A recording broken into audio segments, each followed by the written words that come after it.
India now has the highest degree of suicide rate in the world. The reason for that is the 70% people who don't even know what they're going through. Yeah. But a lot of employees sometimes do not wish to share with their employers that they are dealing with a certain aspect which may be constituted as a mental disorder. The number one problem we see is low trust. People don't want their employers to know that they're taking help on mental health. Is there a pattern that you see in urban India? We are so addicted to mobile phones and so on and so forth. I say, see, everyone will have their own problem. Somebody has a problem with tech, somebody has. Unless you are doing something about it. And if you're not exercising your mind, that is the part you will lose later in life. Yeah. When it comes to mental health, what has been your experience, the no-cost EMI part? What difference does it make to people when you allow that facility to be made available? A lot of parents opt for no-cost EMI. People will not believe this, that we do more EMIs in Lucknow than we do in Delhi. Hello everyone, welcome to another episode of the very interesting podcast series that we run at SaveIN, where we dive deep into various aspects of healthcare, wellness. On that line, we have a very interesting guest with us today, and we'll be covering a topic which is not talked about liberally in India. When we talk about health, when we talk about fitness, a lot of focus, a lot of emphasis is given to physical fitness, diet, even sleep patterns. And today people want to biohack and they want to reverse their age, etc. But there is very little conversation that we as a society have around mental health. Whether we like it or not, today mental health is becoming an epidemic in India. An epidemic which is waiting to rear its ugly head. There is data out there which says that 1 in 7 Indians suffer from some sort of mental disorder during their lifetime. But how much emphasis are we able to put as a society on this extremely critical subject, which can define the course of how we evolve as a country? It's a pleasure to have Tarun, who's the co-founder of a mental health platform by the name Lissun. Tarun, welcome to the show. Thank you. Thank you for having me, Jitin. Yeah, and I think you guys are building in the mental health space, the mental care, mental wellness space. It's a very, very interesting space. So I think we would love to, dive deep into what you are building and your journey so far. But let's start with, how did you start this platform, Lissun? What is Lissun? Well, Lissun was born out of our personal struggles, right? My co-founder and I, we were in good, cushy jobs. My last job was with Uber. I've worked across the startup ecosystem for 10 years. And both of us have seen enough struggles with mental health through our lifespans, right? So in my case, both my wife and I went through extreme anxiety when our daughter was born. She's a preemie.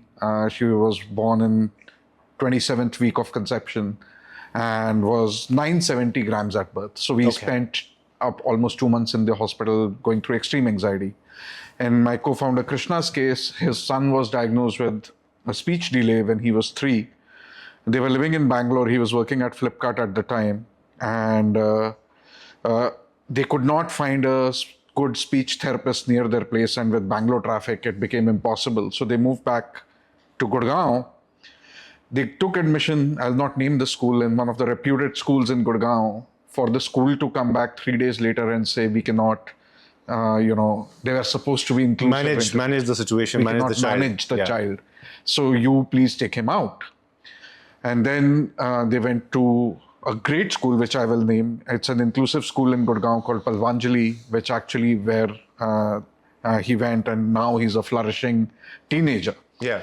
So both of us had seen up close what happens when you have your personal struggles, how difficult it is to get access to the right kind of support. And even though we were supposedly privileged, had access to everything, but getting support was hard. Yeah. And then during COVID, you saw a little bit of that with a lot of people reaching out and, saying, I need help. And that's when we said that if we don't build in this space now, we will not build. We were very passionate about it. We would always discuss that we want to build in this space. Took the plunge in 2021, and here we are 4 years later. Wonderful, wonderful. I think you've chosen a very interesting name. Listen, I think people say that half the battle in mental health and mental care and in general also in life is that you want somebody who can listen to you, who can lend you a patient ear when you need somebody to talk to, right? And I think in the Indian context, the way our society has been and probably the way our evolution has been, when you talk about a physical ailment, it is tangible. Yes. If I have a fever, it can be measured. If I have a pain, it can be felt and I can probably communicate that, there is pain. But when it comes to mental health, when it comes to mental well-being, there is a lot of stigma around mental health, mental care, wellness, etc. And I think people sometimes find it extremely difficult to confide in their closest relationships that they have some sort of issue that they sometimes are not even able to articulate. Yes. Probably they themselves are unaware as to what this is. Actually, that is the biggest thing. Yeah. A lot of times, and various studies put it at different numbers, but 75 to 80% of the time, people who are undergoing something, they don't themselves know what to do. They don't know it, yeah. Because there is no pain, like no physical pain, but they are not able to function. Yeah. Like there are no physical symptoms, but people who suffer through, say, depression may find it extremely hard to even wake up, right? So how do you describe that? How do you measure that? How do you measure that? Yeah. How do you tell anyone like I can't get up? Yeah. So the problem today, the biggest problem in our country is awareness. Like 70% of people who have mental health issues throughout their life are not aware that what they were going through were mental health. 70%. 70%. They're unaware. Unaware, will go through that. Families suffer, families break, but they will never go to a physician themselves unless somebody else who's a little more aware will tell them, okay, why don't you consult a psychiatrist or a Psychologist, yeah. Otherwise, 70% of people will just go through it normally. Yeah. Obviously, there are other avenues people turn to, spirituality being one, temples, etc. But getting proper diagnosis, 70% people never get it through their lifetime. Okay. So let's, help break down this problem, Tarun. You talked about, let's say, psychologist, psychiatrist. I think for the average person on the street, the difference between the psychologist and psychiatrist is not very clear. Can you throw some light that in the clinical patterns that you monitor or the protocols that you run at Lissun, how do you differentiate where a psychologist is needed, where a psychiatrist is needed? What is that layer? What is that differentiation? Can you just throw some light? Yeah. So in the mental health ecosystem, there are three primary actors, right? One is a psychiatrist, which probably most of us have heard about, but they are actually the least in number in India. So psychiatrists are your specialized doctors who after MBBS have specialized in mental health. They are the only ones allowed to put any pharmacological So any prescription can be issued only by them. Psychiatrist. The problem in India is every doctor writes you sleeping pills, can write you an antidepressant, though ideally only the psychiatrist should be doing that. So psychiatrists do pharmacological kind of interventions. Then there is a layer called clinical psychologist. So clinical psychologists are people who actually do the diagnosis. So in the case of mental health, there are no diagnostic tests, right? You can't do a blood test and say, isko depression hai. Doesn't work. It doesn't happen. So in the mental health space, a lot of assessments are done by clinical psychologists who will either speak to the person, observe the person, talk to family, figure out what is going on. And based on that, they will diagnose. Based on that diagnosis, the person will be either recommended therapy or a pharmacological intervention, sometimes both together. So are psychologists the first port of call? Depends. Or should they be? Ideally, it does not matter. Okay. Because there is so much confusion. You go to anyone. The point is, most psychiatrists, if they need some diagnosis help, will refer you to a clinical psychologist. Yeah. Similarly, clinical psychologists will refer you to a psychiatrist if they feel the need. So for somebody who's going through this, just reach out. You will get to the right person. Eventually. Once you reach a psychologist or a psychiatrist, you will get to the right person. Right. But the difference is this, right? When you need pharmacological intervention, the psychiatrist is there. Pharmacological interventions will treat the symptoms. For us to go deeper and eliminate the issue, you need therapy. So therapy happens at two levels, right? One is a clinical psychologist understanding the diagnosis and then working with you on the on yourself. There are also people who are counseling psychologists. The difference between clinical and counseling psychologists is counseling psychologists are not qualified to do the assessment work, but they can still do therapy. Right. So anytime you hear about counselors, therapists, these are typically counseling psychologists. That is the layer at which they operate. Okay. Yeah. So I think when we talk about mental health, when we talk about well-being in general, let's bifurcate the problem between children and adults. Yeah. As per my understanding and whatever our experience in this domain, and when we are building well up, especially, we'll come to that. Children probably sometimes is far easier to diagnose, and schools also, like you mentioned, counselors. I think a lot of schools have counselors, Yes. in-house counselors. Yes. But can you bifurcate the issues that typically are experienced by children versus the issues that are experienced by adults? And what are those symptoms? What are the patterns that you are witnessing at Lissun? Yeah. So for children, see, there are two different kinds of issues that come. One are neurodevelopmental challenges, which mostly, the most common one is autism. But it could be autism, it could be ASD, it could be simple What is delay. ASD? ASD is it's a version of autism. Okay. But the most common ones that we see are autism, ADHD, and then simple speech delays or motor Speech impairment. speech impairment, motor delays, what is generally referred to as a global developmental delay. Right. That your child may not be on the spectrum, but is not developing At par with other children their age. Yeah. So these are the Which is where schools give up. The one example. a that lot you of mentioned. times Yeah. schools will give up. So like they didn't have any of these. They just had a simple speech delay. Yeah. Schools gave up. These days, the diagnosis for neurodevelopmental problems has gotten better because there are multiple layers now involved. See, when a child, and the reason behind that is there are visible symptoms, right? If your child is not talking, you will know. Yeah. Or if they're not being able to do tasks that other children their age do, for example, walk, for example, pick up something, then you know something is off. Then what happens is either you go to a pediatrician.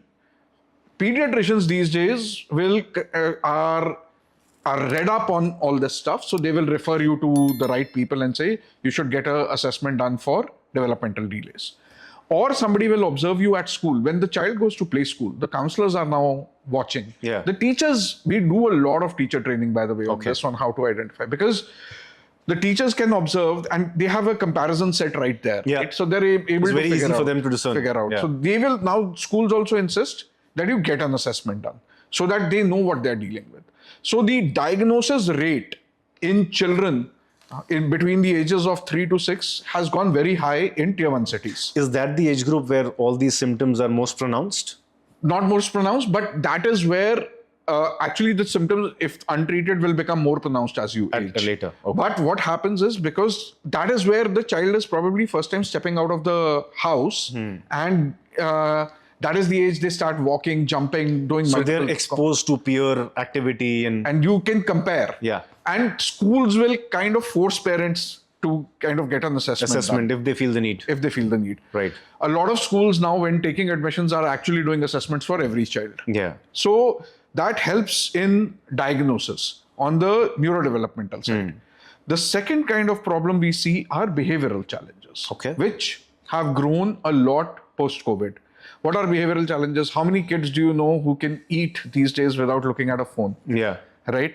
I don't know many adults either. Yeah. So there you go. Yeah. But device addiction. Yeah. Growing up in single family homes, find it very difficult to share things. Communicate. Anger issues, bullying. So a lot of these kind of challenges we see in children, which a lot of parents are now aware of these things, or in school, the counselor will will kind of figure it out, Yeah. and then they come to us. Adults is a whole different ballgame. So adults, as I said, first 70% people are not aware. Among the rest of the 30%, there are other problems, right? Even if I'm aware that something is not right with me, I don't want to admit it because of the stigma. I don't want anyone to know it because what will they think about me? So our societal notions kind of prevent somebody from seeking help.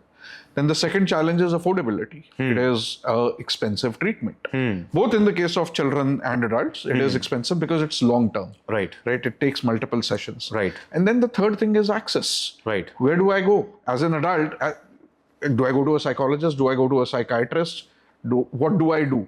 A lot of people are not aware. So the drop rate, firstly, the start rate is low in adults. The drop rate is also higher because even if they get to a psychologist, our notion of going to a doctor is what, right? I go to a doctor, he writes me a prescription, I take the pill and I get better. But that's not how it works here. It doesn't work that way. I go to a doctor and I have to go to him every week. Again, yeah. So that is where a lot of the drop off happens because it requires a time commitment, it requires discipline, and it's Financial commitment. It's expensive. Yeah. No, I think this is very beautifully put. Children versus adults. In the case of children, I read this very nasty case. I'm sure you would have also read it. A lot of kids become extremely protective about their mobile phones, and they are into gaming and they can play games all day. There was an instance where a young kid was in a fictitious relationship with an AI-based platform, and eventually committed suicide. Yeah. Because it is being alleged that the AI abetted the kid to commit suicide for certain behavior that he was demonstrating, etc. So I think it can also become very tricky. It can become very dangerous. When it comes to adults, as you rightly put, I think we've grown up in a society where the moment you talk about mental health, people say, "Arey, ye pagal ho gaya." Pagal ho gaya. Right? And I think people do not know how others will respond once they confide. And I think now that we are building well up in the employer space, and maybe we can touch upon that side a little bit. When we talk to employers, a lot of forward-looking employers duly recognize that mental health has a direct, it's direct proportionality to productivity. Yeah. But a lot of employees sometimes do not wish to share with their employers that they are dealing with a certain aspect which may be constituted as a mental disorder or a impairment, if at all it can be called an impairment. So what has been your experience of dealing with adults who are, let's say, employees, because there is so much tension, so much stress, anxiety. So what has been your experience in that regard? So for us, the take-up rate or how people use us has been very dependent on how employers introduce us, how employers position us. Because see, if you look at it from an employee's perspective, what are their challenges? Even if they know that I have a mental health issue and there is something available in the office for me, why would they not take it up? The number one problem we see is low trust, right? People don't want their employers to know that they're taking help on mental health. So it takes a lot of communication from the employer to ensure that they tell the employee. That conviction is built. Yes, and they have to build that trust that we are not taking. Obviously, we will do that, but the employers have to do that. Second, one of the more important aspects is how the leaders in that company position that. We have seen that where the leaders are championing this cause, the take-up rates are as high. Very high, yeah. So in our case, we have companies, large companies, where take-up rates are as high as 40 to 50%. And then there are small companies, 100, 200 people companies, where take-up rates are less than 10%. The only difference is how HR positions you, how important it is to leaders. There is a company where the leader openly spoke about how they take therapy, how it has helped them, and how they actually asked us to do a workshop with all their management to explain how it will be beneficial to their teams. Once the leadership buys in, then it flows down. Yeah. Then you won't be judged because somebody has come out in the open and saying, "Hey, I do it." Yeah. No, I think that's a very interesting aspect, and you touched a very interesting topic of privacy. Yeah. So when we started building Well Up, the employee wellness platform that we have, where, by the way, Lissun is a partner. Yes. We made it very clear to the HR fraternity that this information that we are seeking, from your employees to deliver better and superior health outcomes, which includes mental health as one of the components, specific information about employees is not disclosed to the employer under any circumstance. Yeah. And this communication is made explicitly to the user, which in this case is the employee, at the point of onboarding. Because I think that privacy, that component of trust, discretion is a make or break for something like this. Absolutely. But, Tarun, if you can throw some light on, I think at large people know that, look, there is a lot of stress. I'm under a lot of stress. It could be personal stress. It could be stress related to work, because these are two aspects of everybody's life, right? Yes. As per your experience, when you are talking to all the people who are coming to Lissun for therapy or counseling or advice, how would you describe are the most frequent use cases? Let's talk about urban setup and differentiate male, female. What are the most frequent use cases that you are encountering on a daily basis? Can you throw some light? Sure. Yeah. So I'll go by age. Adolescents, males, peer pressure. Peer pressure. Huge. Looks, aesthetics. Yeah. And so we work with a lot of students, right? Yeah. We work in Kota, we work in with a lot of coaching institutions, colleges, schools. So peer pressure is massive. Grades.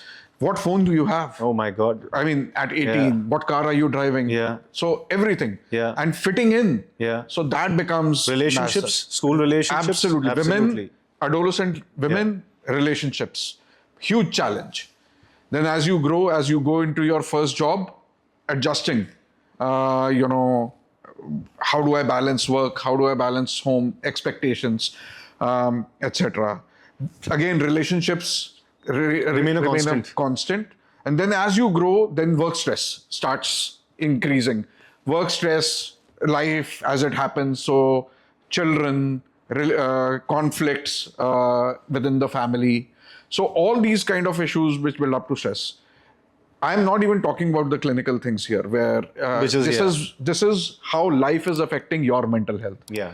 If you have a clinical thing, that has nothing to do with your circumstances. It is like, I have an infection, I have an infection. So if you have a clinical depression or anxiety, that has nothing to do with your surroundings. It is just that you have that condition. But what external factors influence are some of the things that I spoke about, right? Stress obviously manifests itself from multiple factors, work being one, your family life being one. Even just driving these days is like, it rains, your stress will increase, right? Yeah. How will I get from here to there? So there are so many factors influencing how you feel. But at a meta level, I think among people below 25, we see peer pressure, relationships fitting in as the common things. And as you grow, your work related, your family related, your am I doing the right thing? Am I providing? Am I being enough? Those kind of things start taking over. And then above 45, 50, then menopause among women brings with it a whole set of challenges. And then, as you age, especially now with nuclear homes where your kids are not living with you. Midlife crisis. A lot of those things. Worrying about what might happen, etc. So all those things come in. Are we becoming more extreme as a society? The reason I ask you this question is I read some data point that India now has the highest degree of suicide rate in the world. Among the highest, probably. So we are becoming the diabetes capital of the world. Yes. We are fast becoming the cancer capital of the world. Yeah. Are we on our path to become the suicide capital of the world? We are not by percentage, but by numbers we are. By absolute numbers, we'll always win because of the denominator. But is the percentage also looking quite ugly? Percentage, we are still better than, a lot of the nations in the Nordic belt, just because of the sunlight correlation. And isolation, loneliness. Yeah. The problem is our absolute numbers are so high because of the population that we cannot sustain where we are. And I think a lot of people are waking up to it. If you look about, what the government has done with creating the Manas helplines, so many helplines that have been created for students. I think the Supreme Court last week went around and created guidelines around providing mental health support to certain student communities and colleges, etc. So we are waking up to it.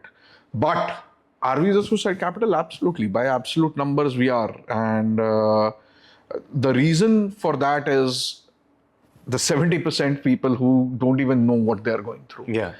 So there, I think the ecosystem, the government and the healthcare ecosystem has to come around and create that awareness around what is a mental health problem, how does it manifest, how does it hit you, how do you recognize the symptoms, etc. I think you made a very interesting point that if you're a child between the age of 3 to 6, the propensity of somebody diagnosing that there is something wrong is probably most pronounced. Yes. The difference that I understood from this conversation is that if I'm a kid, somebody else is making a decision on my behalf whether I need help. Yeah. And intuitively it tells me that the propensity of a kid to be taken to a counselor or some sort of a therapist should be much higher. Vis-a-vis an adult who's probably in charge and needs to make a decision. Is my inference correct? Absolutely. Let's look at physical health. Yeah. If you have fever, what will you do? You will pop a paracetamol, go to work. Right. If your kid has fever, what will you do? Take go the to kid to the pediatric. doctor. Yeah. And you know what medicine they will write, you know what they will do, but we still But don't. one may not want to take a chance. No, with your kids, you don't take a chance. But with yourself, you can. Everyone does. Yeah. So it's happening in physical health. In mental health, it is even more. More. You know, because we've been told, toughen up. Yeah. You know, kya hai? Jao kaam pe. So we've been brought up that way. And then you add to this that, you know, about yourself, you're a lot more, you let go of a lot more things when it comes to you than when it comes to your kids or your near and dear ones. Yeah. So that's something that happens in our case also. Yeah. So I'll tell you, of the cases that come to us that schools refer or somebody refers, actually only 50% of them need further help. But it's okay. Like if people They just come want to be safe. Yeah. Yeah. It's okay. Yeah. This is something, so with children, there is an interesting data point that if you get early intervention, specifically for developmental delays, Neurodevelopmental. autism, Autism. early intervention is infinitely more powerful than even starting at 5. So if you start treatment at 3 versus 5, there's results an could be- exponential difference in results. Tarun, you talked about access being a problem. Yes. You talked about affordability being a problem because this expense is recurring. It could be steep, could be beyond the means of many.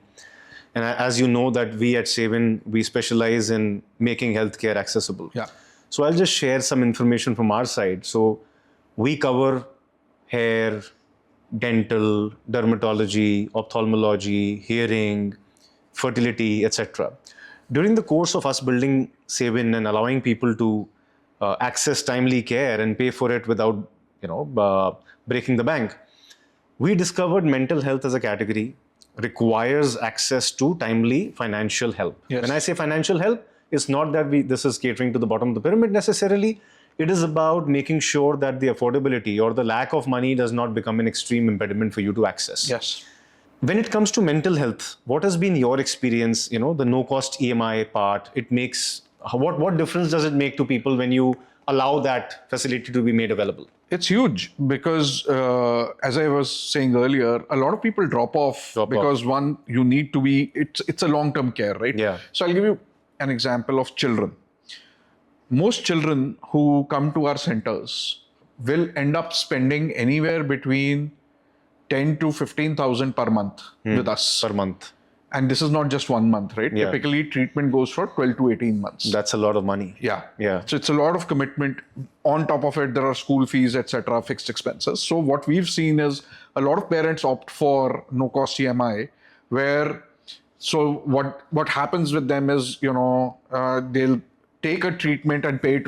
So if they'll take like 3 months of sessions, They'll pay it over. They'll commit to a longer Absolutely. treatment So cycle. what we see is once they take this, the commitment to continuing with therapy is actually much Because higher. otherwise the drop-off could be quite high. Like 1 month you have extra. 1 month Diwali comes and I have to give that's it. gifts. So wo toot gaya. And then you have to start get the child back to that level. Yeah.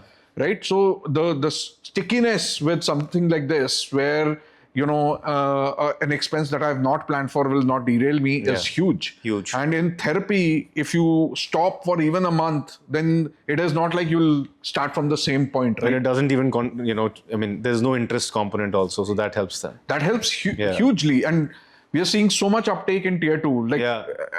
People will not believe this, that we do more EMIs in Lucknow than we do in Delhi with SaveIN. So tier 2, tier 3, there's a huge need for something like this. No, that's very interesting, and thank you, Tarun. But let's talk about what is the best way for an individual. Let's say, let's take the example of Lissun. What is the best way for an individual to approach Lissun? I know you operate in the physical world. Yeah. There are centers that I think you call them sunshine centers. Yes. So there is a physical leg to Lissun. Yes. There is a digital leg to Lissun. Yes. What is the ideal way for an individual? Let's say if I believe that I want to speak to a therapist or I have an issue which I am not able to diagnose, what is the right path for an individual to access this particular facility? See, it depends. A lot of people are comfortable in person only. Only? A lot of people don't. Especially you have to take the context of our society, right? In our society, people don't have a lot of individual spaces available to them. Yeah. And this is very personal. What I talk to a therapist, my wife also does not know. So if I'm on a video call and 5 people are listening, it is no longer private. Exactly. Yeah. That is why for mental health, I believe a purely digital model is not enough. It'll get somebody some help, but for people to open up, there needs to be an element where some people who are comfortable only in face-to-face interactions, or in some cases for diagnosis also we need the person to come face-to-face. So the question that you asked, what is the best form? Whatever is best for you. If you are not comfortable going to a place, please talk to us over a video call. If you're not comfortable doing a video call, just call us. If you're not comfortable doing that, just chat with us. So all platforms are available. And I think you have multilingual therapists? We cover 20 languages across the country. So, and therapy is very personal, right? Yeah. When I will be opening up, I will be opening up in the language that I'm of my choice, yes, my comfort. So multilingual is essential. So we cover 20 languages. In terms of our physical presence, we are now present in all metros except Chennai and Bombay. How many centers now, Tarun? We have around 23 centers now. Oh, wonderful. So across the country. Till last year, we were only in the northern part of the country, but now we have 4 centers in Bangalore. We have a center in Hyderabad, more coming up. So wonderful. So how are you differentiating Lissun versus the rest of the mental health and platforms available, right? I mean, what is the unique differentiator that you either have built or you aspire to build?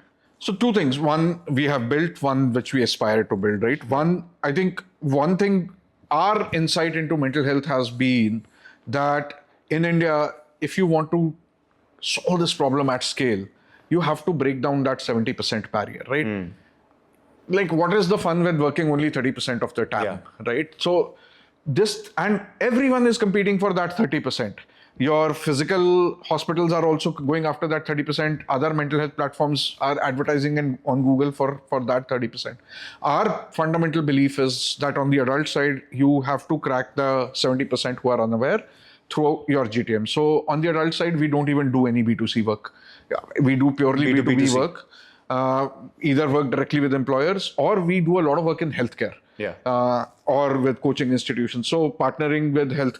So you were mentioning a lot of the use cases that we work in. Infertility, we do a lot of work with infertile couples through IVF, institutional partnerships. Through IVF centers. We work with a lot of hospitals. We work with cancer care, so chronic diseases, etc. So because there, a lot of these unaware people are coming, and that pathway is being provided by the doctor. Or somebody else. So they will refer and they will say, why don't you talk to them? In most cases, they will make us part of the package. So if you're buying an IVF package, lessons counseling, 4 sessions will come to you. Yeah. So our focus on the adult side has been that you integrate yourself into use cases which may not be mental health use cases, because unaware people go through them. So go to your coaching institutions, go to your hospitals, IVF, etc., and integrate yourself there, and workplaces. So that is our distribution on the adult side. On the children side, very clear that it has to be a physical plus model. What we aspire to be is even if we were to open 300 centers, right, I would be catering to 15,000, 20,000 children, which is a very, very small, small number, number. Yeah. compared to the 3 crore plus children in India who need help.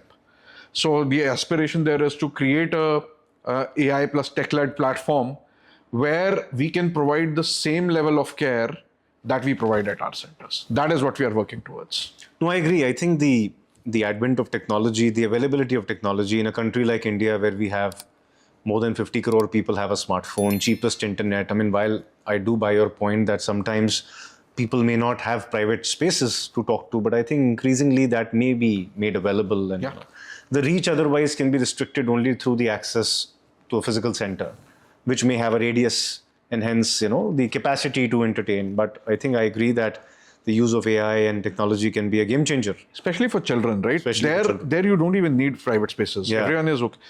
If we are able to kind of work with that child through their parent at the same level of efficacy that we work through a therapist, the costs go down, the access problems get solved. So that is what we are working towards. And the good thing is, in our case, models are now commoditized, right? Every model is. We have built through our centers, we get so much data about what works with children, what are the different use cases. So that data is actually being used to train those models and kind of create that AI solution. What are the toughest mental health or very difficult mental health situations that you have encountered amongst, some of the people who have approached you? And is there a pattern that you see in urban India? Is there some kind of advice you would like to share with our viewers that, look, this is something that you should be aware of? Like a lot of people say digital, detox. We are so addicted to mobile phones and, so on and so forth. I genuinely, I say, see, everyone will have their own problems. Somebody has a problem with tech, somebody has. Unless you are doing something about it. So we were a lot of the things that we discussed were reactive, right? If somebody has an issue or what do you do? Preventive. That is the most important, right?